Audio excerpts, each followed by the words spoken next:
ကိုကောင်းတယ်လို့သူမကောင်းလဲကိုမပြောင်းပါစေနဲ့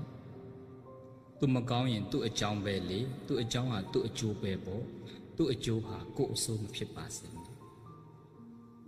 ကိုကျေးဇူးပြုဘူးသူကကိုကျေးဇူးမသိရင်လည်းရှိပါစေတော့ကိုသိနေရင်ပြီးတာပဲလေသူမသိတတ်တာသူ့အပိုင်းပဲပေါ့သူရိုင်းတယ်လို့ကိုမရိုင်းဖို့ကအဓိကပဲမဟုတ်လား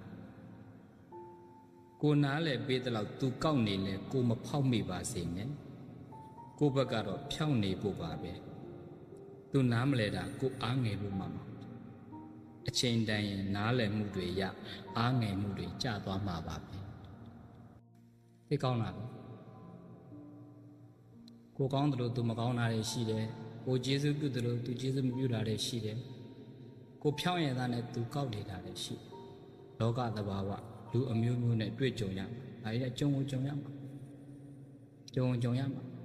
မှန်တဲ့သူတွေရှိတယ်မှားတဲ့သူတွေရှိတယ်ရိုးတဲ့သူတွေရှိတယ်ကောက်တဲ့သူတွေရှိတယ်မှန်တဲ့သူတွေရိုးတဲ့သူတွေ